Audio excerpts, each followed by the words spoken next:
Welcome to the New Books Network.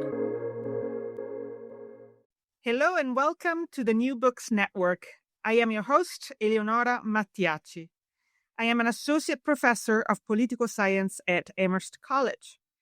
Today, I'm here with Professor Jack Snyder, author of the book Human Rights for Pragmatists. The book was published in 2022 by Princeton University Press in their Princeton Studies in International Politics and History series. Welcome. Thanks so much for inviting me.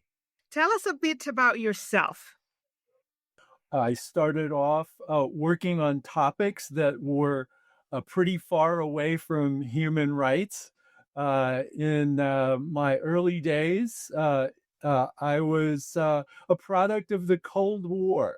And I remember as a kid watching the Cuban Missile Crisis unfold on television before my very eyes. So that got me interested in topics of war and peace. And so in my academic writing in the first couple of decades, I tackled topics like the role of military planning as a cause of World War I. I wrote about the overextension of empires, which got me into debates with international relations realists like Fareed Zakaria and John Mearsheimer.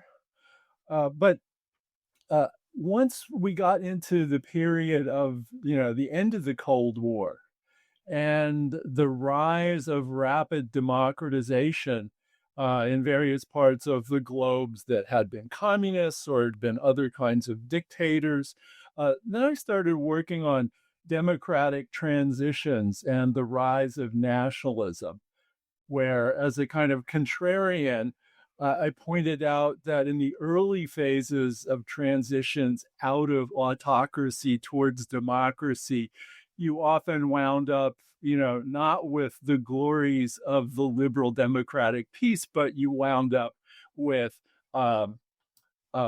malformed democracies that were only partway there, that justified political rule based on ethnic rivalries and nationalism. And that was a window for me into human rights studies. Great, thank you. I never knew this about you, although I'm of course very familiar with your work as people who study IR. Before we dive into the specifics of the book, could you share the origin story of this book? What kind of intellectual puzzle or observation first sparked your interest? Well, I kind of backed into human rights topics as a result of studying incomplete transitions to democracy. And one of the things that I first noticed about that was that in the Balkans or in Central Africa, Rwanda, Burundi, you got countries that held elections where there was a media that was hijacked by ethnic hate speech. And we like to think of increasingly open debate in media as being something that's part of the wonderful secret of liberal democracy and the peace among democratic countries. But in these transitional situations, absolute free speech often got hijacked by people who were spreading lies and polarizing the political situation. And so I started looking at free speech and human rights issues through that prism. And at the time, I was looking at the breakup of the former Yugoslavia. I was looking at the Rwanda genocide. And it never occurred to me that the hijacking of free speech for polarization and hate-speaking nationalism would be something that I would see not just in these transitional new democracies, but I would see in my own country. Yeah. So your book presents an original argument on how to further human rights. Could you walk us through your argument in broad strokes? So I first noticed uh, that I had an uneasy relationship to the advocacy for human rights and also the academic work that supported that advocacy. And in the 1990s, when people were very optimistic and idealistic about the future growth of human rights, uh, it was commonly said that there was a distinction between what people called the logic of appropriateness, what was felt to be the appropriate rule to follow in politics and in human relations, a kind of idealistic view that people should understand what's the right behavior that is appropriate for human beings and to act on the basis of that kind of idealistic standard, as opposed to what people were calling the logic of consequences, which is if I do this, will I get the outcome that I'm hoping for? So the human rights community, Human Rights Watch, or human rights sympathizing academics were all about the idealistic logic of appropriateness. Whereas I came from this background in the realist study of war and peace and the rough and tumble of international relations, where people made their calculations and their decisions not based on some kind of idealistic rule that they followed, but on the logic of consequences. And the more I thought about the human rights situation and the history of human rights, the more I realized that even in the area of human rights, the development historically of actual human rights that really produced rights as the way to organize your society came as a result of the rising power of groups that felt that they would benefit from rights and their self-interest. So, for example, the earliest phase of what we would now call civil liberties and economic rights developed in the early modern period. And it came along with the rising power of commercial groups in society. The rise of commercial society and capitalist society in increasingly urban trading sectors of Europe, where people wanted to have property rights. They wanted to have the right to have free and fair contracts. They didn't want to have the rural aristocrats monopolizing all of the labor under serfdom. They wanted that to be like free labor so that they could make wage contracts with people to come work for them. And so, in all these ways, they wanted to have rights of civil rights, economic rights. They also wanted to have rights for freedom of the press and freedom of speech. So a lot of what they did was trade through shipping. And newspapers arose in, for example, Britain in the 17th and 18th century that had the shipping news. But along with that, they also had political news. So it was because of the rise of these new classes of capitalist society, new centers of power that had a self-interest in these kinds of rights, that they actually were established in the real world. Same thing with labor rights and social rights later on in the 19th century, where you got the development of industry, you got an industrial working class, you got that class becoming powerful because they were essential to how society worked and produced its wealth. And that gave them a self-interest in lobbying for better wages, better working conditions, and also for a social safety net for the broad class of workers.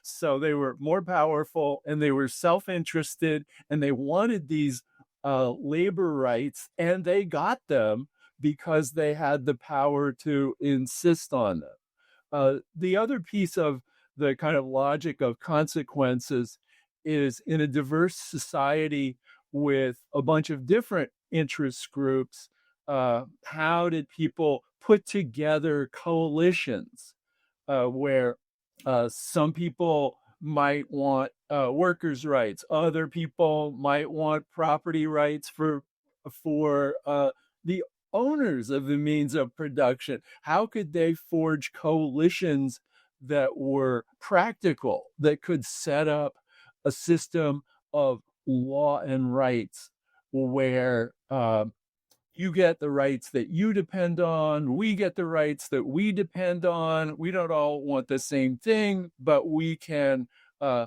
collaborate in the idea of a coalition that would support rights in general.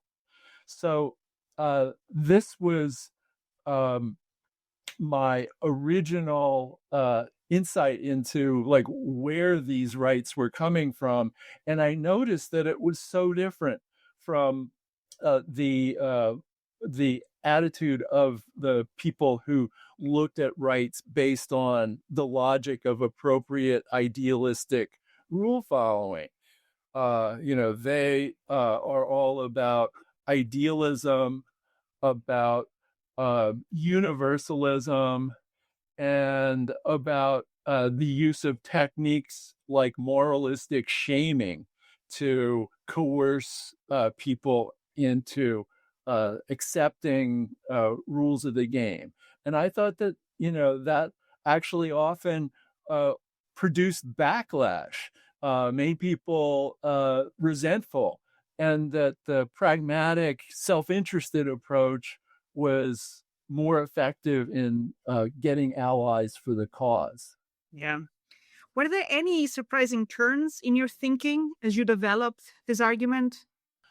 Well, I became more of a general human rights advocate over time. And this built up from some of the specific research that I had done, starting with the free speech research, where I made the argument that it's really important not just to have absolute free speech where anybody can say anything that they want to, but what's really important is to have, for example, professional journalists be in charge of the media of communication. Press freedom is in the First Amendment to the U.S. Constitution, just like freedom of speech is, and that you need people like Walter Cronkite governing the discourse in your free media in order to get a result that's actually informative and helpful for people when they think about, oh, how should I vote? Similarly, the next human rights topic that I took up was an article with Leslie Vinjamori, now head of the Chicago Council on Global Affairs.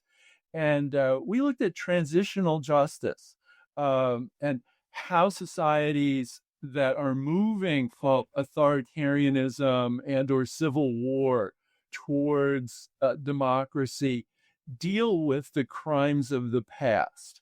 And especially at that time, but even today, the human rights community is very strongly in favor of punishing harshly the people who have committed crimes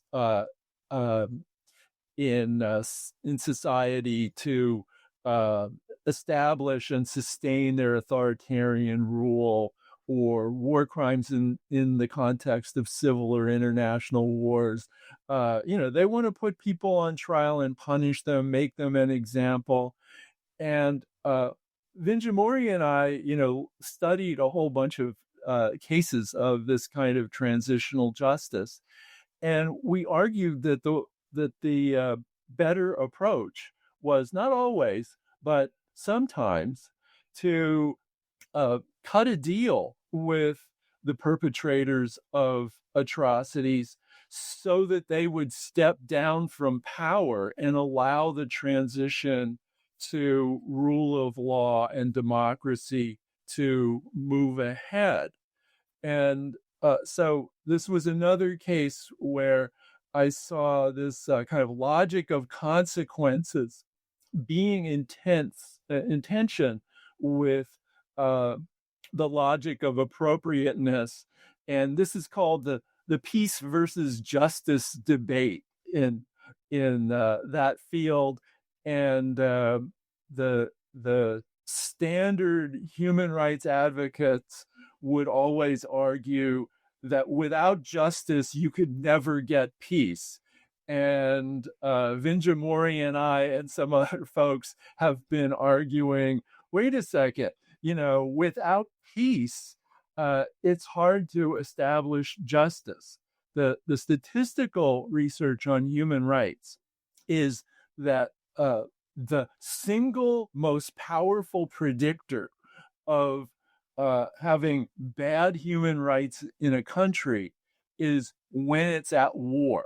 So anything that you can do, bargaining with the perpetrators to end the war, to have them step down for power, is a huge step forward, creating conditions where the rule of law can start to get established. Great. So you told us what the argument is. You explained how your thinking about the argument has evolved.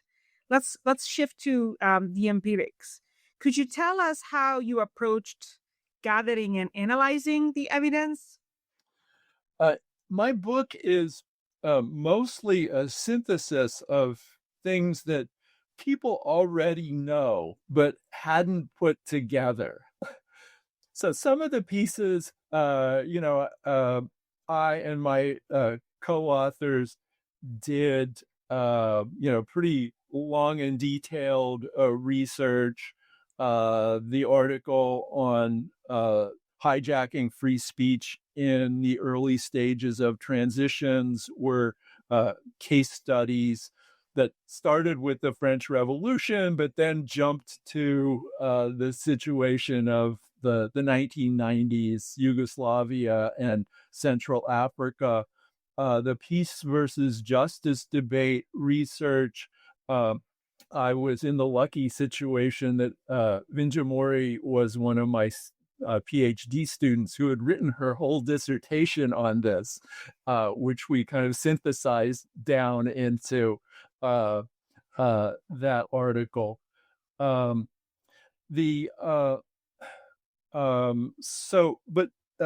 more I worked on this, the more I realized that this was not just a phenomenon of one issue area here and there, but there was a more basic underlying factor, namely that the thing that brings rights into reality is the power, self-interest, and strategic coalition making of a very practical nature. And it's not that idealistic visions of how society, should morally be organized are unimportant. Part of understanding what your interests are and thinking about how you're going to use your power in order to change the future through pragmatic steps, part of that is having an ideal vision of democracy or rule of law so that you know what you're aiming for. But in terms of the steps to take along the way, the pragmatic stuff is really what was driving long-term historical developments of human rights, as well as these various issue areas that I had been studying in as I went along in these articles. So that was a kind of surprise that I started seeing like a bigger picture as I moved along in my research. That's great. In fact, I was going to ask you if there was a piece of evidence that surprised you, and it sounds like that was it. That was the answer. Well, one of the things that I hadn't realized was a piece of evidence that one of my undergraduate research assistants brought to me.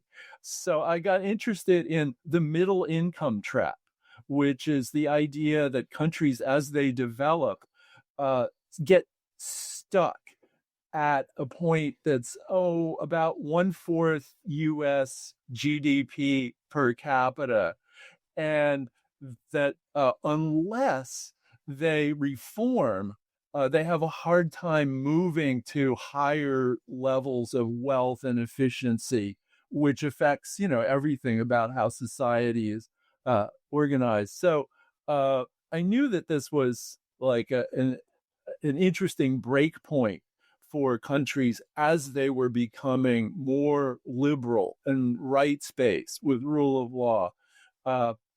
So I asked my research assistant to, tell me more about the middle income trap and how it works. And she came up with a great study by David Dollar at the Brookings Institution, who wrote a piece that showed that there's no country, and this is still true, there's no country other than Singapore and a handful of oil states that have advanced beyond 1/4 U.S. GDP per capita without becoming full-fledged liberal democracies with democratic accountability, full rule of law, and the whole panoply of human rights, including civil rights as well as economic rights. And so Japan, South Korea, Taiwan did that. But the countries that didn't do that never got past 1/4 U.S. GDP per capita, except for Singapore, which, that's all very nice, but they're more like a company than a country. Yeah. But that was kind of a surprise. Thanks to China Brakeman, great research assistant. That's wonderful. So let's switch to the broader implications of the book. The book is titled Human Rights for Pragmatists. And throughout it, you explain to us how practitioners or policymakers can use this research to inform their work. Would you tell something about this to our listeners? So one broader implication of the work is how we understand the role of ethics in making society better, function better, and leading to outcomes that we desire, and including leading to outcomes that we consider to be more morally justifiable.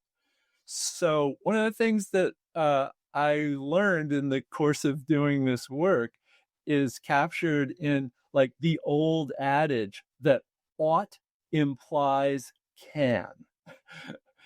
If you can't do something, it doesn't really help you to know that you ought to be doing it. Ought implies can means that doing it has to actually work.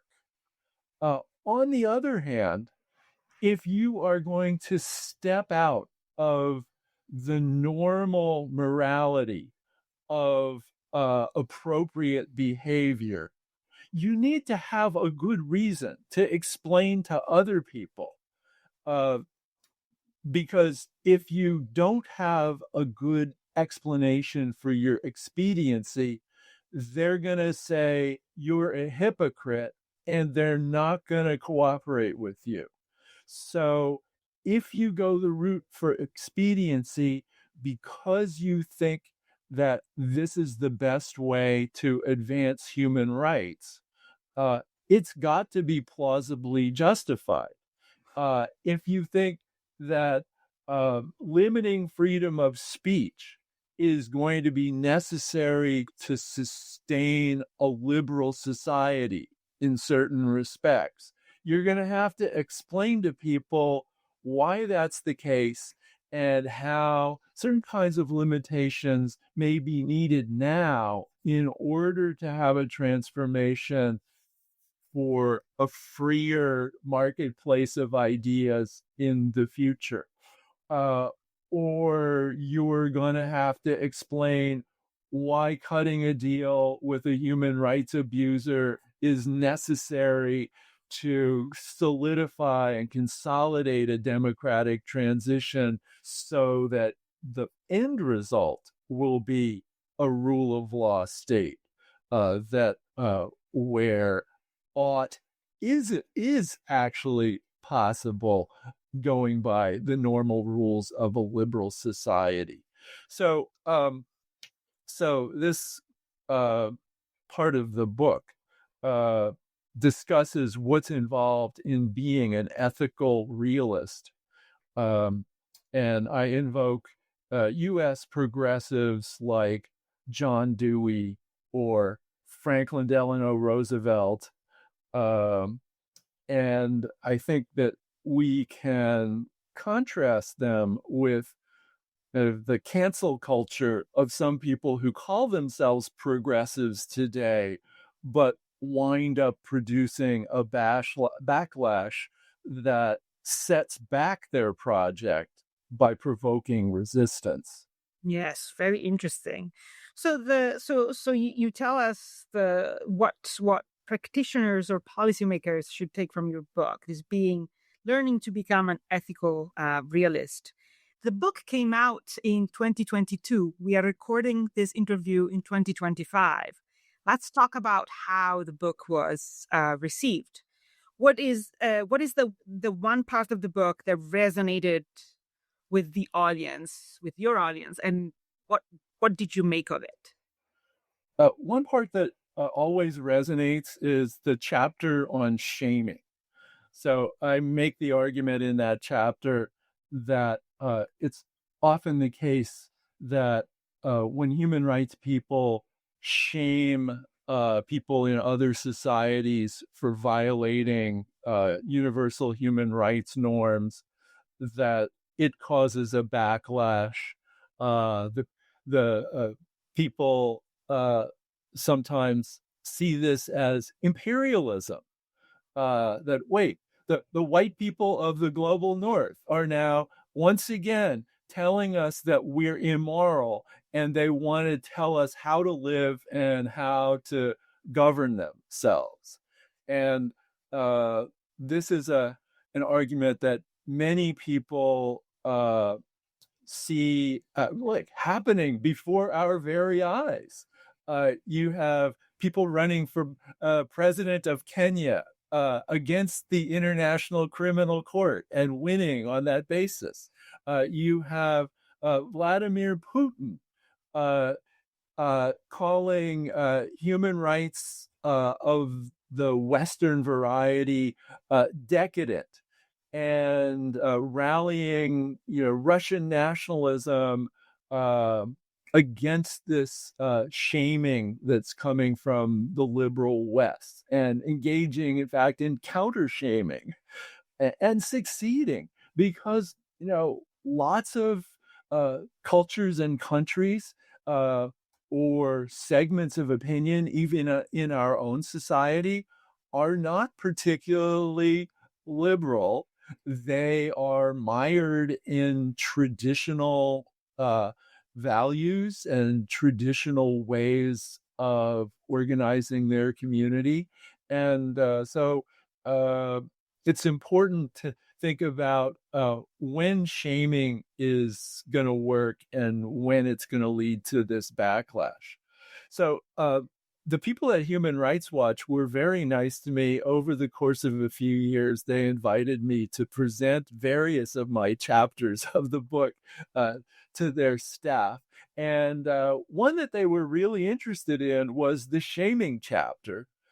And they, when I gave my talk, part of it was about backlash against shaming, and that kind of made them nervous. But when closer to the end, I started talking about if you must shame, how to do it, when to do it, and who to use to do your shaming. And then they picked up their pencils and were taking notes furiously. They wanted to know how to shame.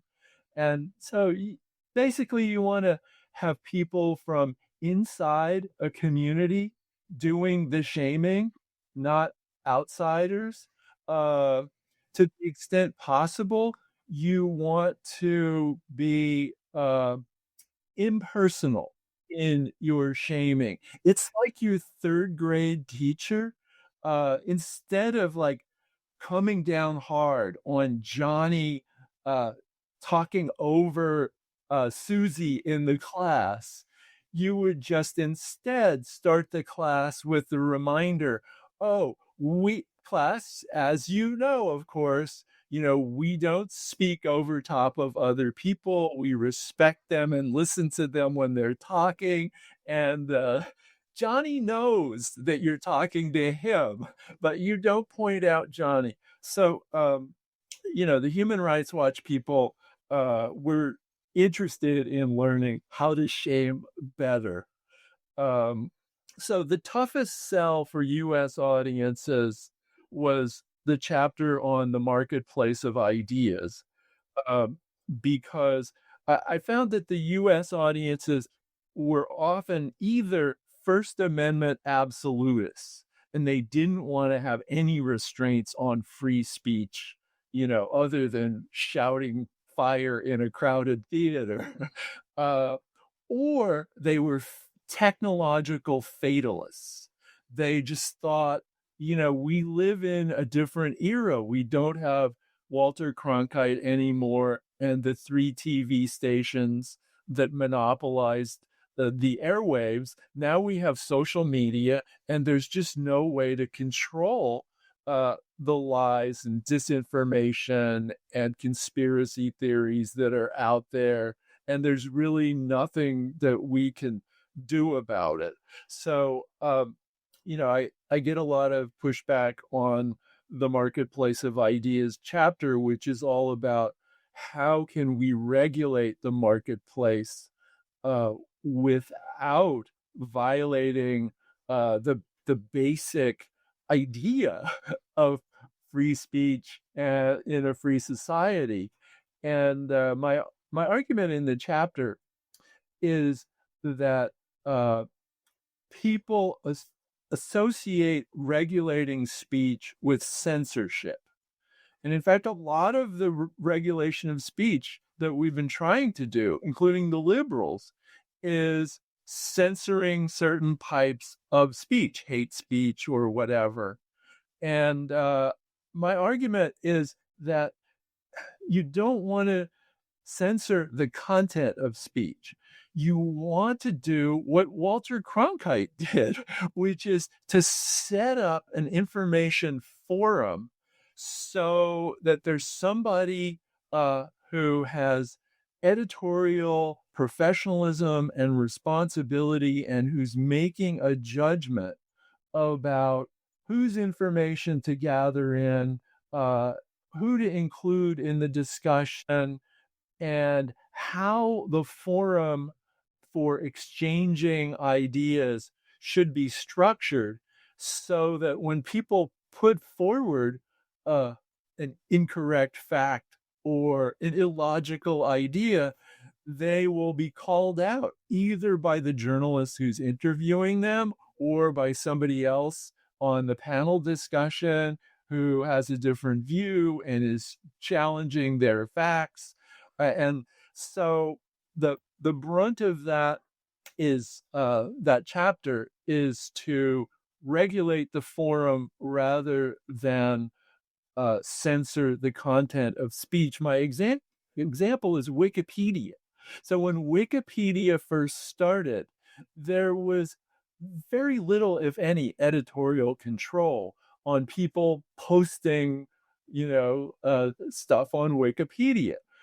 And it was a cesspool of inaccurate information and sites on things like the Armenian genocide would be hijacked one day by the Armenians, the next day by the Turks. And it was like a battleground to see who could change the content.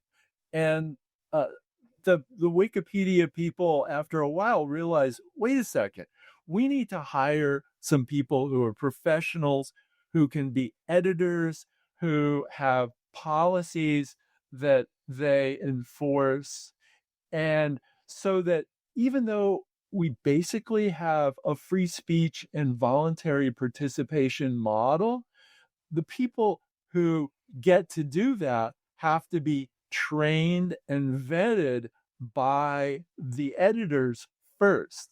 And Wikipedia became professionalized even while being this like free mass speech place, because they figured out a regulatory formula that made it work. And I think that more social media can be organized around that kind of Wikipedia model.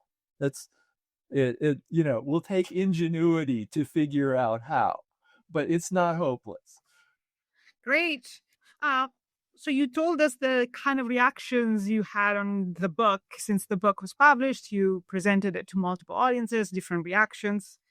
Tell us about how your own thinking on this topic has evolved since you completed the book. So what I've been working on more recently, a lot of it comes under the heading of reconciling being a liberal with being a realist. I started thinking about like what are the systems within liberalism that made liberalism really effective, especially when it was at its high point. The period starting in 1945 and continuing for, a few decades after that. I realized that, wait, there are like 4 mechanisms that all work by a kind of invisible hand of competition, where the result of the competition involving individuals pursuing their own self-interest winds up producing a stable and beneficial social outcome.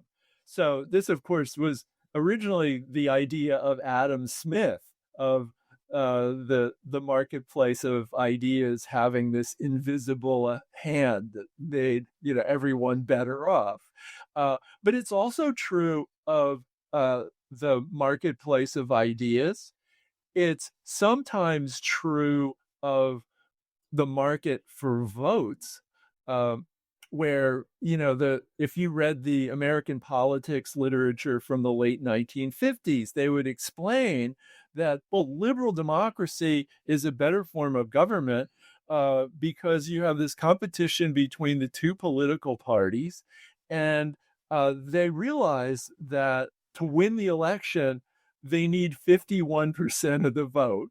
And to get the 51% of the vote, they're going to find that in the middle of the political spectrum, the moderate voters that are sitting on the fence, and that this creates not only a convergence towards the middle of the political parties, but it also, since the average voter probably is someone who cares about facts and accuracy and logic, it's going to make political discussion more reasonable and constructive and moderate.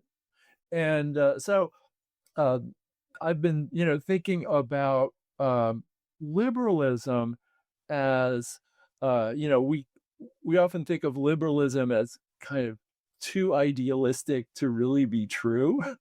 But I've been working on, okay, what are the conditions under which these mechanisms that make liberalism work actually function the way I just said? And under what conditions do those mechanisms, instead of being self-reinforcing and stabilizing, wind up being self-undermining, like we have seen, for example, in the conspiracy theories on social media? And how can we get back to a form of kind of fine-tuning with the visible hand, the rules and the results of these